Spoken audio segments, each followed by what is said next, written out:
Okay, version 4.9 and version 4.10 release notes review. So version 4.9 saw the Advanced URL Manager part 1 come into play. There were a few bugs, so version 4.10 and a few hotfixes later. We now look like we've got a working version of that. So it's a beta feature at the moment, so that has to be turned on. Just under your beta features section, and there's some notes here in the release notes about how that all works. But rather than read through that, I might just jump into a demo of this because it takes a little bit to get your head around, I think. So basically, what we can do now is customize the URL and the base URL of custom modules. So let's say we set up a new custom module. I'm just going to call this my module. And we can see it's giving it the URL of my module. So we've got our site address and my module. So we can save that. Now what's actually going to happen is this URL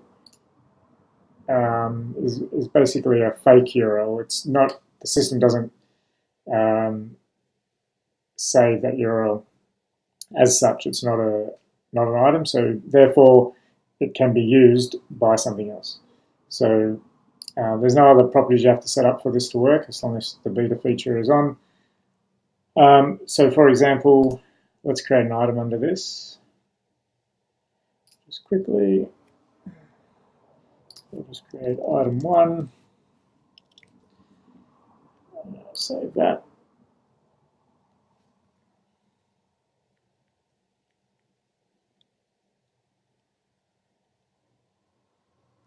Okay, so we can see we've got the typical URL structure, what we'd expect, and we can go to that item, preview it like normal. But if we were to head back to the base URL of that item, we get a 404, and that's what we'd expect because the system isn't actually, there's no actual item at that URL. So, but now we're actually free to use that URL for something else. So you might want to set up a page or even a page folder with that URL. So I can now create a page called my module. So this is good if you want to create that base or base page for your custom modules for listing out the actual items. So we'll save that.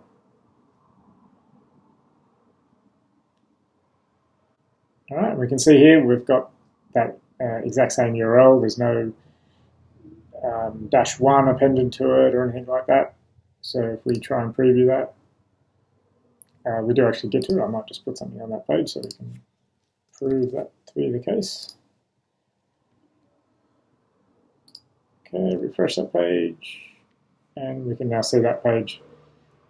So this now gives us the ability to have that base URL for our custom modules.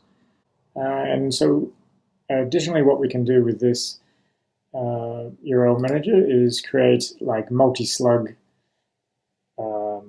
levels for our custom modules. So let's create a new module here. Let's call it multi-module. So while we're given the typical slug here that's generated, we could actually create additional levels. So I could create a second level and a third, save that.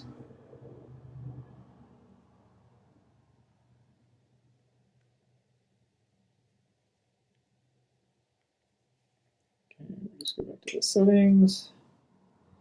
And you can see it's saved all those, that multi sort of level slug there for that item.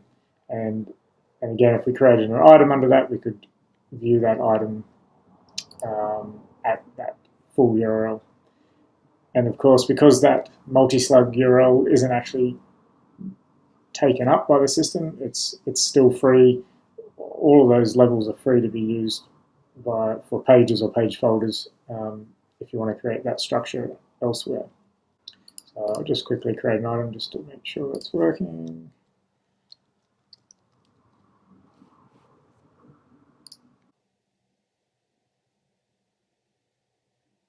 So we can see the URL has been created with all those levels there. Preview it, and we can access that item. So obviously if we tried to get to, say, that second level there, you're probably going to get a 404, but you could create a page. So you create a multi-module folder and then a page called second, and you'd be able to preview that page. So that's really cool for working in conjunction with your custom modules. The third thing we can do with this is create a module that has no base URL at all. So we could do, I'm going to call this base module, and I'm going to remove the URL altogether and just save it like that.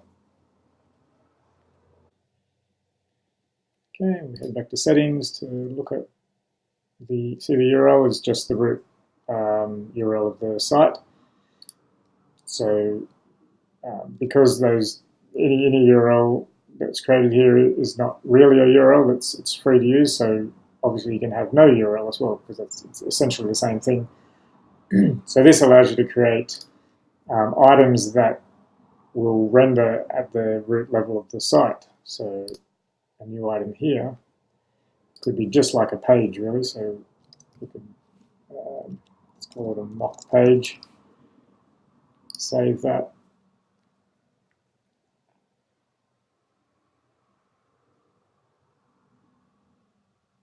And we can see it's just straight at the root level of the site. So we preview that, and it's just as though we're viewing a normal page. So you could now use a custom module to generate pages, or lookalike pages anyway, without any sort of base URL at all. Okay, now the other interesting thing we were able to do with this is create an item with multiple URLs assigned to the same item. So think of like a shopping cart, where you have multiple categories, and a product could exist in multiple categories. So each of those categories will produce a URL to that same product. So we can do that with custom modules as well. So let's set up a parent module. Parent, and I want to assign the ability to create foreign items from this custom module. So I'm going to choose the My module, use that one. So we'll pretend that's our products. And we'll save. So you'll notice here that there's another option called Allow Multiple Parent Items. Let's go back to that.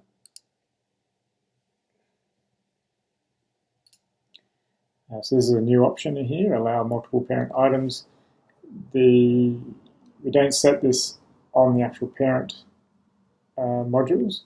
We need to set this on the child module. So if we just jump into My module for a moment,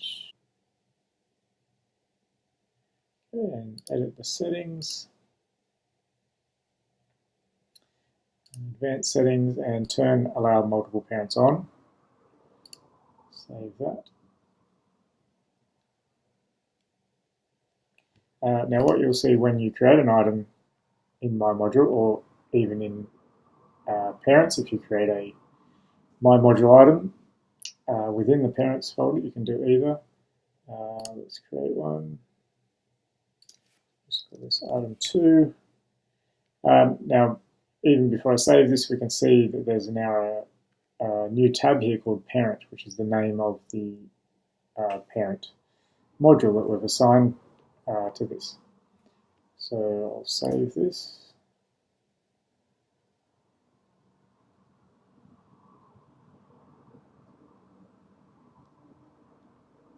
And you can see now automatically this item has been created with parent as the base URL. And if we go to this parent tab, we can see that we now have this interface to manage whatever URLs we have available. So at the moment, because we've now nested that module under parent, we just have this parent item assigned. But what we could do is go into the parent module. Let's say this is our categories. And I'm going to set up a new an item within the actual parent item. So this will be like a subfolder. So let's call this subparent. Save. And you'll also see when we're working within the parent module, we have a new tab here called My Module. So that's linking back to the items within here. So you can manage them that way as well. But just for clarity, if we let's just jump back here so we can see the structure we now have. So we can see we've got a folder in here now called subparent. And there's our item 2 that we created from within the My Module as well. It's listed here, but let's just go back to My Module just to follow the path we were working on here. We can see the URL there as well. Go back into that one and go to our parent tab. So we can now see we've got an additional URL over here on the left. So on the left is the unassigned URLs, and on the right is the URLs that have been assigned. So this subparent folder that we've created, we can actually allow the item 2 that we created to display under both URLs. So we can just drag this over, so changes applied. So now when we go back to the settings, we'll see 2 URLs listed here. So these are the 2 URLs that now have been applied. We can preview the item 2 at both of these URLs. You can see they have 2 different URLs. So we could go and continue creating additional folders or subfolders, folders within folders in here, and select which ones we wanted the actual items to belong to. And just we'll go into this one again just to show the other way to do it, working the other way around. So going into an item that's within the parent, and going to the My Module tab, and this would then instead list all the items. So you have any unassigned items on the left here that aren't within this subparent, and you could drag them over to bring them into that subparent item. Or I could take this one out of the subparent item, and that would then take it out of that area. So now it would only exist, item 2 would only exist in the parent, the very top level parent item.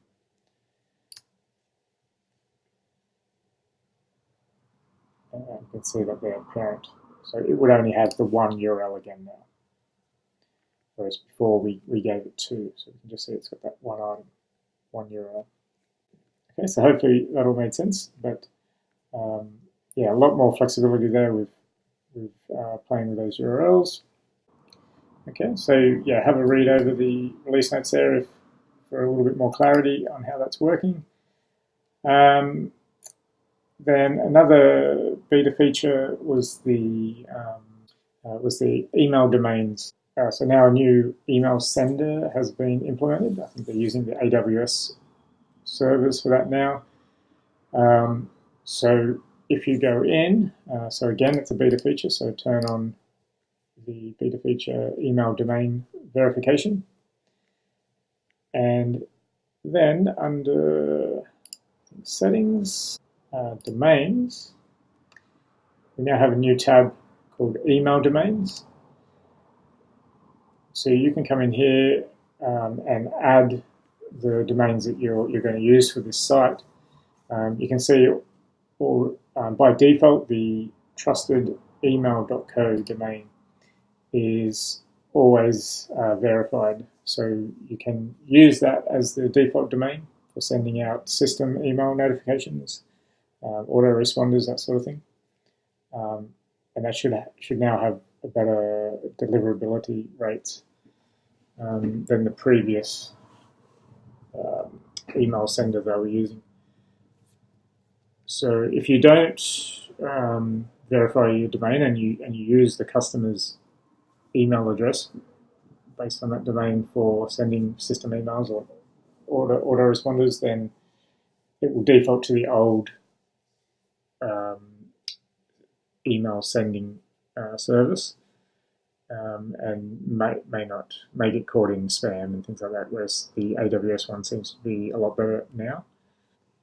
So you can come in, add your domain here, so it might be justdomain.com, and you would save that.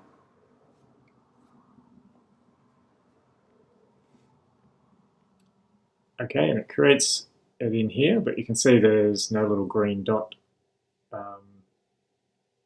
for the text record and the DKIM records, so they're pending. So what you have to do, you open this up, and there'll be a few DNS records you have to add to that domain's DNS in order to verify it. So just go through creating the text record and the 3 CNAMEs for the DKIM authentication. Then once you've added them, you can come back here and tick that you've added, and then click verify, and the system will then start checking the DNS, and when it picks those records up, you should get some green lights here.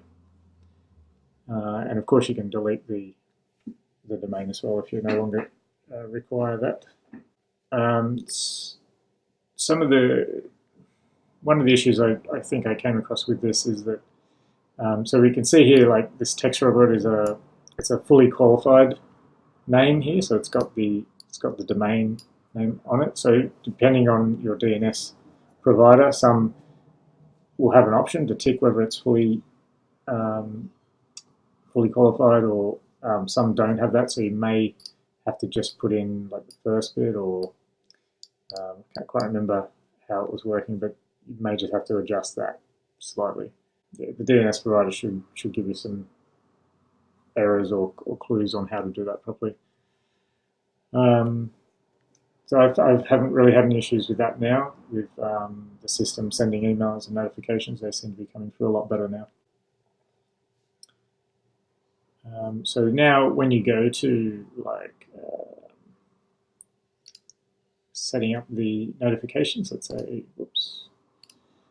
a system email like the workflow notification, you can see we've got by default the admin@trustedemail.co, because that's the default verified email address, so that should work if you want to use that one. But if you wanted to add, let's say, that test domain I added, put that in, and what you'll see is it gives you a little warning saying that this isn't a verified domain and you need to verify it. So it gives you a little option to show what domains you do have verified. So once you do go through the process of verifying your custom domain, it will show up here, and you can just simply select it, and it will change the email address in there for you. And then there's no indication that it's a verified one. It just will show you that if it's not verified. So then you can go through and add that verified from address to all your autoresponders and system emails. Yeah, so that's just saying that it's going to use the new Amazon sending if the domain's verified. Otherwise, it'll fall back to the old email sender. Okay, and then we had just a change to the single sign-on. The admin was sort of silently logging you out after the session expired. So now the authorization token is renewed in the background without you having to do anything. Like if you're still active in the admin, it will just keep you logged in, so you won't get any occasions where you go to save something but you've actually been logged out and it fails to save the work you've been working on. So I found that's been working really good now, so I haven't lost any data that way. Some change to the WYSIWYG editor, where when you add an image via the WYSIWYG editor interface, it would set like a default width to the image, causing it to like resize incorrectly usually. So that's being removed. In the forms list view, we now show the workflow that's applied. So I don't think I've got any forms on this site, but let's just quickly add one.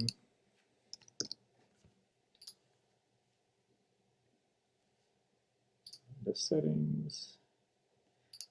If I add a workflow to this form and go back to the forms list, we now have a column showing the workflow that's been assigned to that form. Just keep in mind that's the workflow that's actually been ticked in the admin, but you may, if you're changing the workflow in your code, in the form code with the input field, then obviously that's not going to reflect in there. But just to note that, and also for pages, or for any list, any module listing, in the custom table feature that we now have, we have meta description has been added, so you can include that in there. And there was just some inconsistency with some two liquid filters, the replace first and the remove first, just with the syntax of those, so that's been adjusted so it's the same as what's on the Shopify documentation. Okay, so that was 4.9 release. We'll just jump into the 4.10. So just a few things in this one. So firstly, there's a new template for those of you who use templates, the travel template, which looks really slick. Show that one. So I had a look at this. Really good template for showcasing, like if you've got really nice images and it's an event-based website or booking website, it's going to work really well. It's got the pre-built search functionality for like advanced search for all the events or booking, whatever you're going to use it for. And it's looking really nice for big, large-scale images. So check that one out. It's a really nice template. And there were some performance optimizations, I think mainly to the admin. It's saying here that the module list and tree views should see a speed increase. And it just says page load speed. So I'm not sure whether that's front end or meaning in the admin. I think it's just referring to the admin. Personally, I haven't really noticed any difference either way. I wasn't really seeing that there was slow loading, and now it just seems to be the same as it was before, which has been fine for me, but some people have said that it's slower, so hopefully they've seen the increase. Had just some additions to the new module category list component. So the component where we can list out the categories that are being used for a module, like say the blog. We now have access to two new fields. So it's going to spit out the ID of the category and also the full name of the category. So this was an issue when you wanted to use that category name to dynamically filter the component, because the previous category name didn't match the actual name that you would filter by. So now we have both the sort of the slug name of the category and the actual category name. So actually I do just have an example of that I can bring across. Okay, so you can see here the component type is the module category list, and in the data that's being spit out we have the ID, and so we have name and the full name. So In this case, they're the same, but when you have like nested categories, like this one down here, the actual name of the category, and then you have the full name, which includes the parent category. And you need that if you're going to do any filtering on another module based on that category. And the other thing I'll just mention, because I spotted this in the release notes, it's saying that this also applies to the component type of categories. So this one you'll notice is component type module category list, and this one is categories, which as far as I was aware wasn't a documented category component. So I had a little test with this, and it's a new sort of category, that a component, sorry, that I'm not sure how long it's been around, but this component actually lists all the categories that are in the system. So whereas the module category list only spits out categories that have been assigned to the module that you're looking at. So in this case, module blog posts, it's only going to spit out categories that have been applied to one of those posts. So there could be other categories that you have saved in the admin, but they won't show up here because there's nothing belonging to them or nothing assigned to those categories. Whereas this component actually lists out all the categories, regardless of the. So you can see here there's this list here is all the categories that are on the site. And again, we have the ID and full name and name within that component as well. So I didn't actually know that component existed, that's why I'm bringing it up, but all these new component tags will make their way into the documentation very soon. I'll get those in there. Okay, and then the beta feature that's been available for the advanced multi-level categories, so again, talking about the categories, looks like that's now going to be turned on by default. So they're kind of force enabling it. I guess it's kind of the next step on rolling it out completely. So it's enabled by default.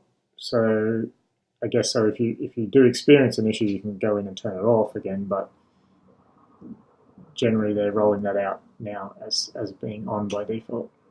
And there's a little special note here that you may need to do like a manual rebuild of the site index if you're having any issues with filtering by these the new category structure. So yeah, just keep that in mind because it will be turned on now by default. The advanced URL manager, like I said before, this release brought some fixes to that weren't working before. So like the demo I went through, all that's working now. There were some issues with the file manager showing corrupting an image if you re-uploaded a replacement image. It would corrupt the image and wouldn't load anymore. So that's been fixed. Verified domains in Firefox, the email domains verification that I just showed earlier. Firefox wasn't saving the domains, so apparently that's been fixed. Email tags for case and contact admin links. So in a workflow notification, the special links going back to the case file or the actual contact in the admin, they were still being structured as the old admin links. So they've now been corrected. And then there was a sort of a last minute patch on the 4.10, just fixing some issues with the email domain verification autoresponders. They weren't being sent out apparently. So they should be now. Some more fixes to the advanced URL manager for the multi-slug functionality, but that's working now. Filter by tag, so if you had a component that was being filtered by a tag, that had stopped working, hopefully being fixed now. And again, just an issue with site search was returning a liquid error. So that's been fixed as well. Okay, so mainly the advanced URL manager. So that's going to allow us to do a lot more cool things and get that base URL happening for the listing of our custom modules. So that's really cool. And of course that new template, which I'm sure a lot of people are going to like that one. Okay, thank you.